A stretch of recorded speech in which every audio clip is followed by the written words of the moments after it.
Welcome back student. In our previous class we read our chapter sports competition. So today we will continue this chapter. In our previous class we read about Kho, Kabaddi, sports spirit, learning by playing, entertainment, brotherhood, leadership, cooperation. So let's start the chapter.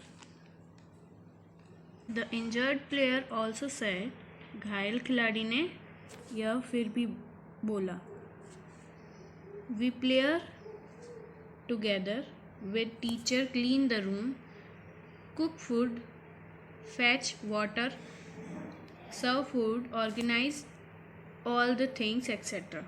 वो कह रहा है कि हम teacher के साथ मिलकर हम सब क्लीन द रूम, कमरे की सफाई, कुक फूड, खाना बनाना, फैच वाटर, पानी लाना, सर्व फूड, खाना परोसना, organised all the things etcetera, मतलब सामान, वस्तुएं, ऑर्गेनाइज, व्यवस्थित करना एक्सेट्रा, सब साथ में मिल करते हैं. ये सभी टाइप के काम सभी प्लेयर्स और टीचर साथ में मिलकर करते हैं.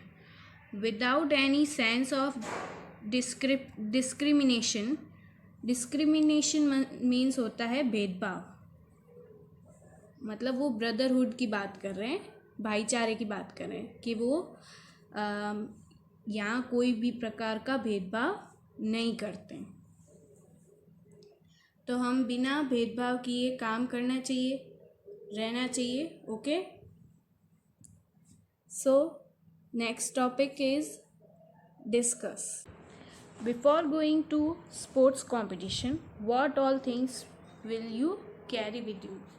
Before going to a sports competition में जाने से पहले what all things will you carry with you? आप कौन कौन सी things, सामान आप अपने साथ में लेके जाओगे.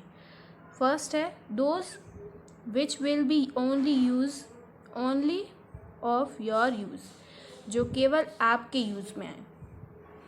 ठीक है. और सेकंड है those which can be used by everyone, जो सबके यूज़ में आए. ऑफ कोर्स जो सबके यूज़ में आएगा वही लेके जाएंगे हम, क्योंकि सभी लोगों के साथ हम साथ रहते हैं वहाँ पे और एक दूसरे की हेल्प करेंगे तो ब्रदरहुड, भाईचारा बढ़ेगा, है ना. और we know that sharing is caring. Next heading is we learned. Firstly, we learnt about games and sports are necessary for good health. Games और sports necessary, आवश्यक है, health, स्वास्थ्य. गेम्स और स्पोर्ट्स है वो अच्छे स्वास्थ्य के लिए आवश्यक है.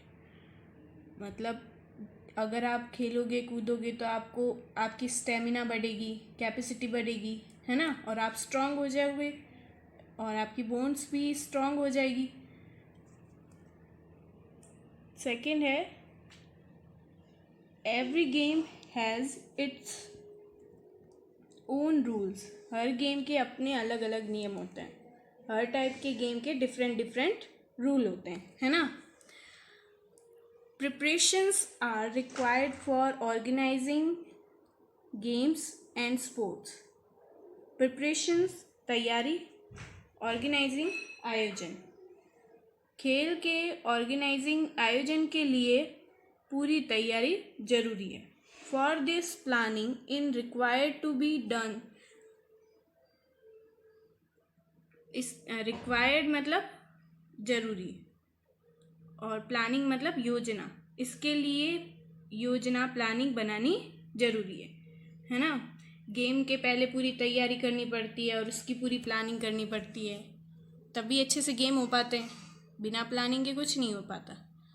We remain healthy by playing games. Game खेलने से हम कैसे रहते हैं, हेल्दी रहते हैं. तो गेम्स खेलने से हम मेंटली और फिज़िकली दोनों तरफ से हेल्दी रहते हैं. फिज़िकली कैसे, तो वो क्योंकि हमारे सारे बॉडी पार्ट्स यूज़ होते हैं तो उससे हमारी हाइट भी बढ़ती है और अगर हम मोटे हैं तो हम फिट भी हो जाते हैं. ठीक है. Now the next point is through games and sports qualities like cooperation सहयोग, लीडरशिप नेतृत्व, ब्रदरहुड भाईचारा etcetera are develop. Games and sports से सहयोग नेतृत्व भाईचारा एक्सेट्रा क्वालिटीज़ गुणों का डेवलपमेंट विकास होता है. ठीक है.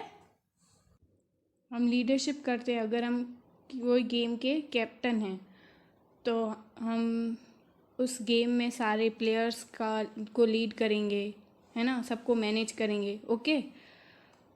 गेम से ब्रदरहुड बढ़ता है. जैसे हम साथ साथ मिलकर खाना बनाते हैं, खेलना, पानी लाना, थिंग्स शेयर करना, ये सब से भाईचारा बढ़ता है और हमें बहुत टाइप के कॉपरेशन भी करने पड़ते हैं. नेक्स्ट लेक्चर में हम क्वेश्चन एंड आंसर डिस्कस करेंगे और यहाँ हम लेक्चर का रीडिंग पोर्शन फिनिश करते हैं. Now today we will end here. Thank you.